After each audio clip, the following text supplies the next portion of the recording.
Nous sommes le mardi 20 mai 2014. Bonjour, bonsoir à tous. Merci d'être sur Télé Pluriel à l'heure du journal Pulsation, l'essentiel de l'actualité de la journée.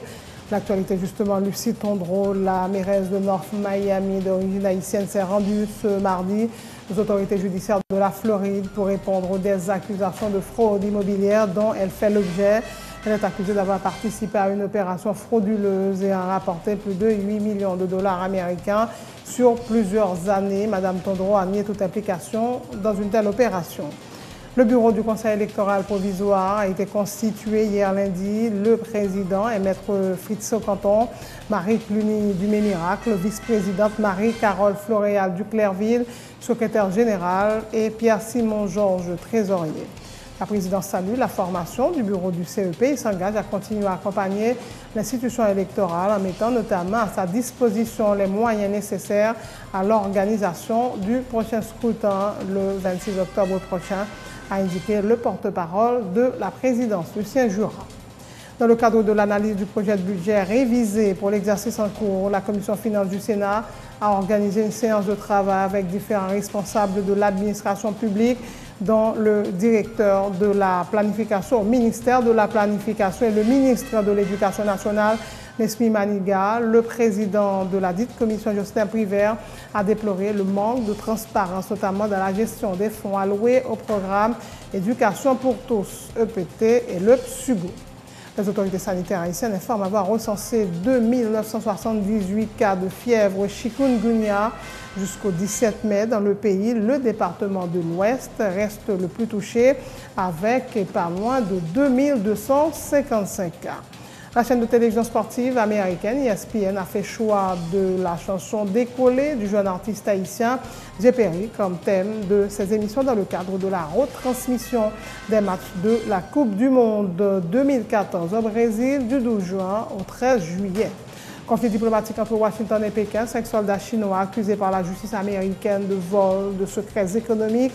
La Chine dément et exhorte les États-Unis à une rectification immédiate. L'armée thaïlandaise instaure la loi martiale à Bangkok après 7 mois de crise politique marquée par des manifestations et des affrontements ayant fait une trentaine de morts. L'actualité sportive peut exprimer ses inquiétudes par rapport à l'organisation de la Coupe du Monde de football au Brésil qui pourrait selon lui être mise en péril à cause des manifestations populaires et des retards dans la livraison des stades. Voilà, mesdames et messieurs, pour le menu du journal.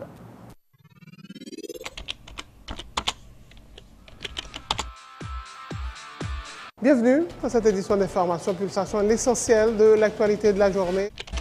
Merci de votre fidélité. Bienvenue dans ce premier numéro de Pulsation Week-end.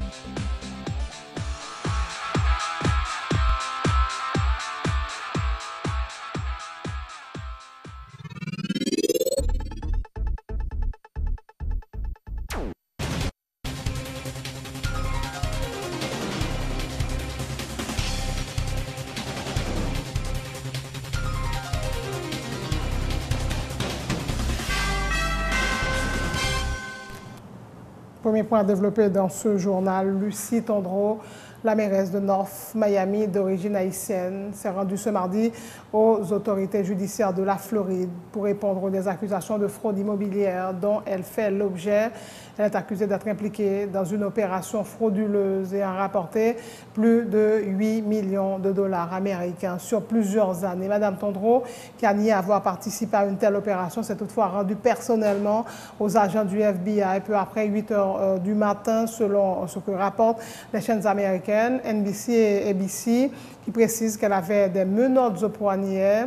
Lundi, les agents fédéraux du FBI s'étaient présentés à sa résidence pour exécuter un mandat d'arrêt émis dans le cadre de cette affaire de fraude immobilière présumée depuis Las Vegas où elle se trouvait. Elle avait nié être impliquée dans de tels actes.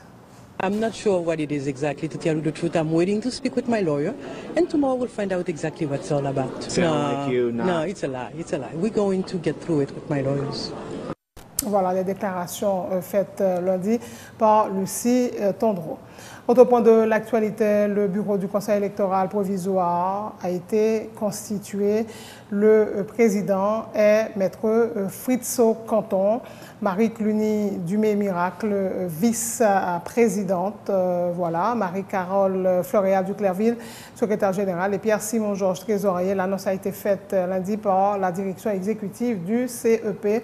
À noter que ce sont 7 des 9 membres du CEP qui avaient prêté serment le 9 mai dernier. Maître Néhémie Joseph attend que le Parlement, il était l'un des 3 représentants au collège transitoire du Conseil électoral permanent, confirme son statut, alors que pour Léopold Berlanger avait évoqué une question de principe et le respect de la Constitution.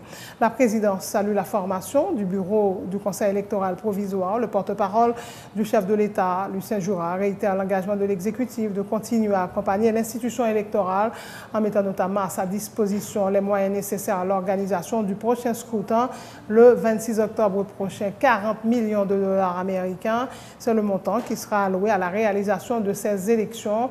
Rappelle Lucien Jura, soulignant que l'exécutif a déjà contribué à hauteur de 300 millions de gourdes et se prépare à faire d'autres décaissements en faveur du CEP. Le porte-parole de la présidence a également indiqué qu'aucune arrestation n'a été effectuée en rapport avec la préparation des élections. Si quelqu'un a des démêlés avec la justice, c'est à la justice de dire le mot du droit, a-t-il dit. Nouveau bureau qui est formé dans tête conseil électoral provisoire. Là. La présidence a salué l'initiative ça et réitéré fermement, encore une fois, engagement pour que l'accompagner CEP n'a mettre à disposition le bon gens moyen pour le capable d'arriver à organiser l'élection dans la date 26 octobre cap vini là. N'a précisé que l'élection ça yo enveloppe cap nécessaire pour l'IAN son enveloppe qui est estimée à 40 millions de dollars américains et que l'État haïtien lui-même l'a intervenu à hauteur de 600 millions de gourdes. Il y a 300 millions de gourdes qui décaissent déjà et dans les prochains jours, il y a de nouveaux décaissements qui prennent, même consentis par l'État, par l'exécutif là, en façon pour le permettre que l'exercice démocratique ça, qui c'est aujourd'hui en nécessité, l'arrivée faite pour que nous arrivions dans le renouvellement personnel politique là. À l'approche des élections, nous avons des arrestations commencé à faire, beaucoup d'opposition. Est-ce que la présidence n'a pas craint que l'arrestation soit pas hypothéquer la réalisation de l'élection dans cette année? Pas d'arrestation faite dans le contexte élection.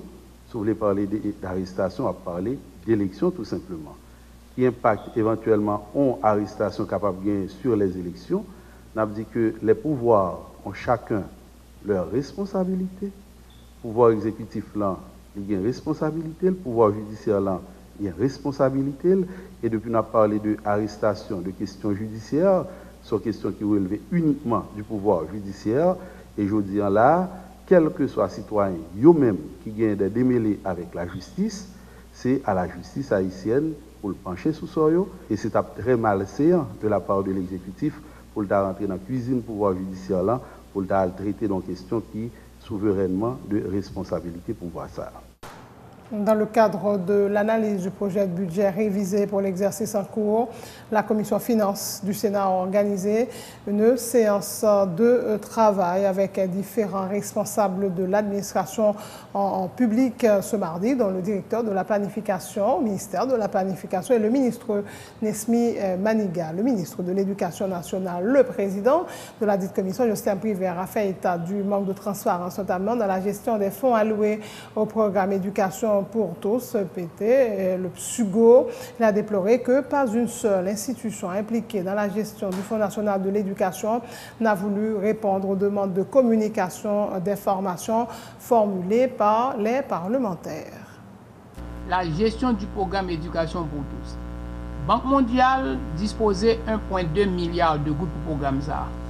Maintenant, pour un monde qui a fait un programme EPTA, son programme qui est transparent. Parce que 24 heures avant votre arrivée, votre prédécesseur a révoqué le coordonnateur de ce programme.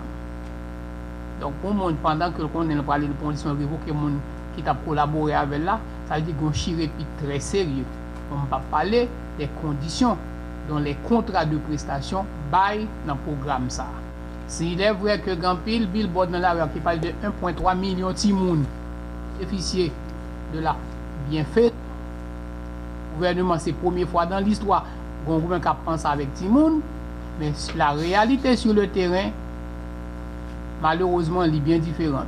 Le FNE, tant que le FER, tant que la FAES, tant que le Fonds de trésor public, tant que le FDI, c'est des fonds qui obéissent à un principe relais, une dérogation au principe de l'universalité du budget.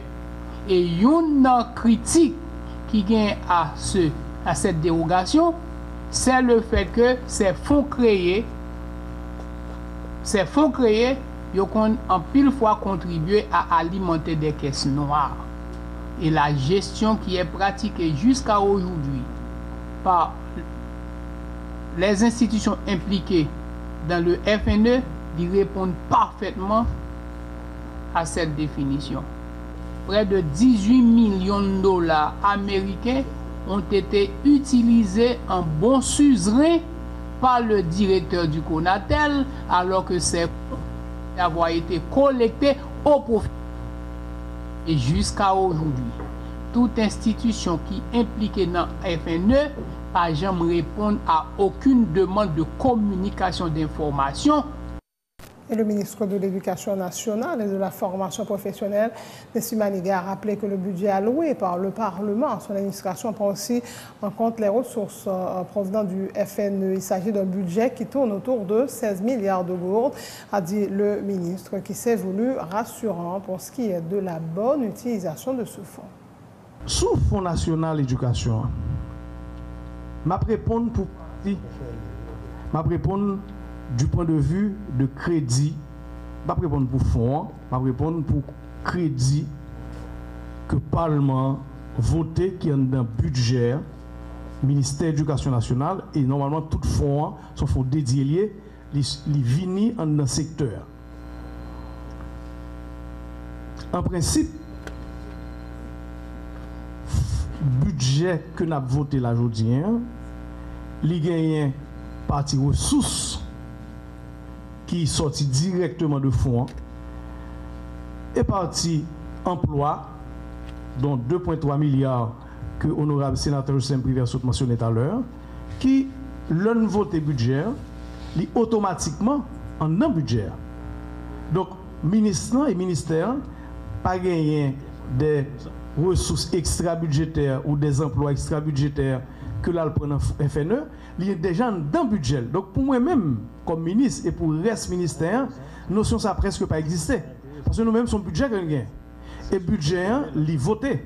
Donc, pour moi-même, c'est une question qui donne légale, qui n'est pas concernée pour moi-même comme ministre de l'Éducation nationale, parce que moi-même, j'ai un budget que le Parlement octroyé, qui gagne des ressources qui sortent de FNE, des ressources qui sortent des recettes publiques traditionnelles, et il gagne un appui financier, appui budgétaire de l'instance internationale, que le Parlement d'accord mettant dans le budget.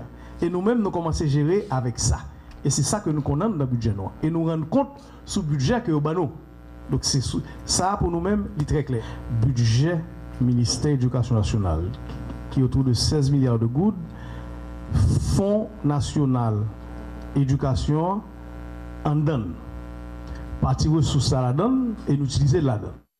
Autre point de l'actualité, l'avocat dans un état de droit. C'est autour de ce thème que les avocats du barreau de Port-au-Prince ont célébré lundi la Saint-Yves, leur patron. À cette occasion, le bâtonnier de l'ordre des avocats de Port-au-Prince, Maître Carlos Hercule, a appelé le monde de la Bazoche à préserver l'honorabilité, la dignité de la profession.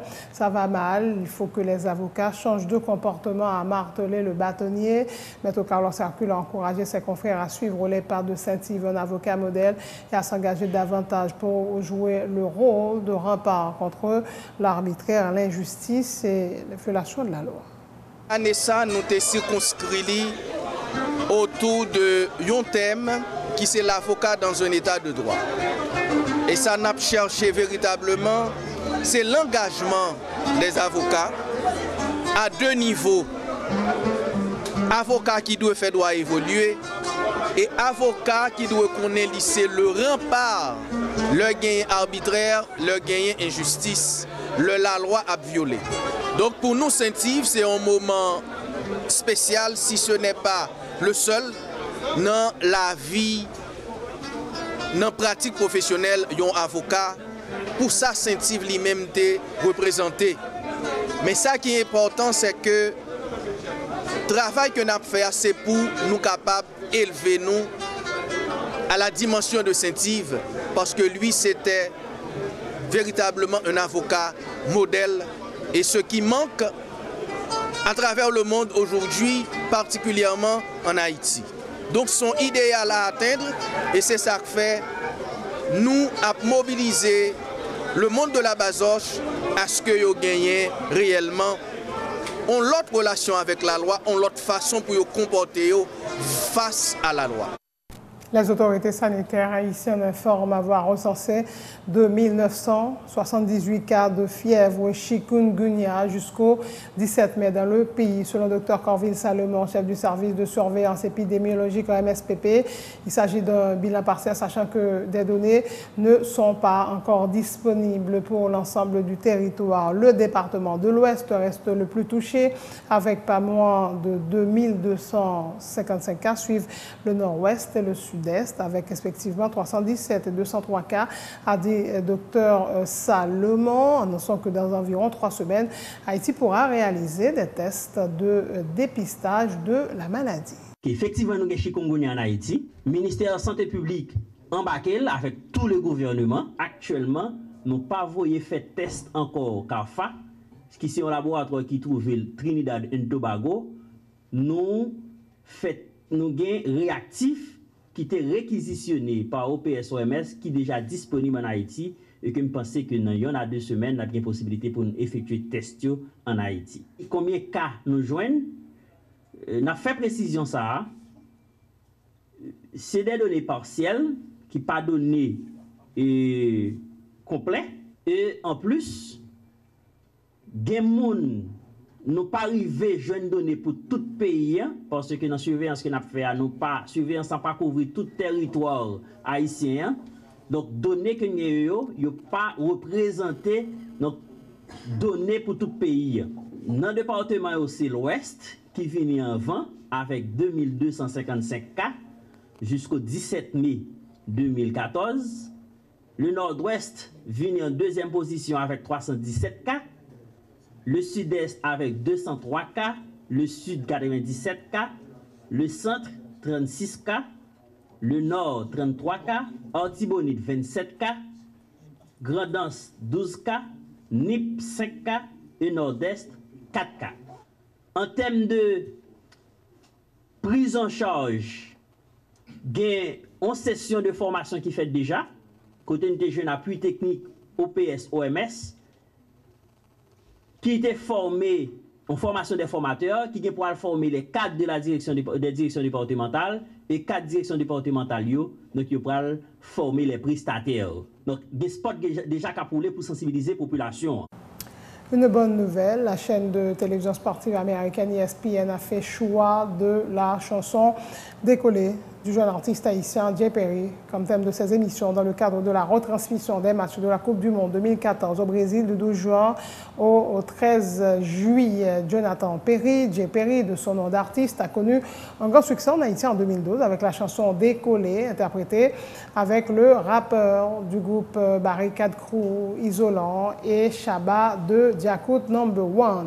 La célèbre chanteuse brésilienne Claudia Leite a également interprété la chanson en portugais et a invité Jay Perry en mars dernier à participer au carnaval du Brésil. Un extrait de la chanson Décoller.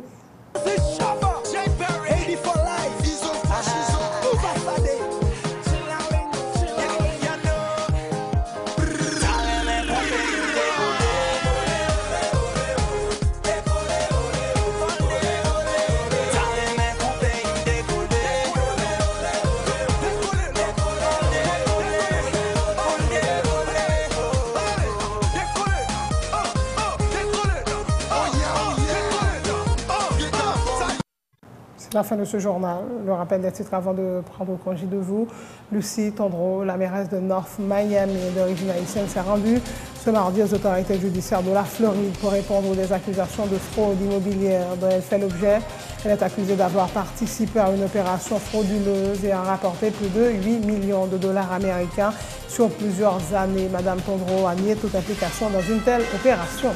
Le bureau du Conseil électoral provisoire a été constitué hier lundi. Le président est maître Fritz Canton, Marie Cluny Dumé-Miracle, vice-présidente, Marie-Carole Floréal Duclerville, secrétaire générale, et Pierre-Simon Georges, trésorier. La présidence salue la formation du bureau du CEP et s'engage à continuer à accompagner l'institution électorale en mettant notamment à sa disposition les moyens nécessaires à l'organisation du prochain scrutin le 26 octobre prochain. C'est en tout cas ce qu'a indiqué le porte-parole du chef de l'État, Lucien Jura. Dans le cadre de l'analyse du projet de budget révisé pour l'exercice en cours, la Commission finance du Sénat a organisé ce mardi une séance de travail avec différents responsables de l'administration publique, dont le directeur de la planification au ministère de la Planification et le ministre de l'Éducation nationale, Nesmi Maniga. Le président de la dite commission, Jocelyn Privert, a déploré le manque de transparence, notamment dans la gestion des fonds alloués au programme Éducation pour tous, EPT et le PSUGO. Les autorités sanitaires haïtiennes informent avoir recensé 2978 cas de fièvre chikungunya jusqu'au 17 mai. Dans le pays, le département de l'Ouest reste le plus touché avec pas moins de 2255 cas.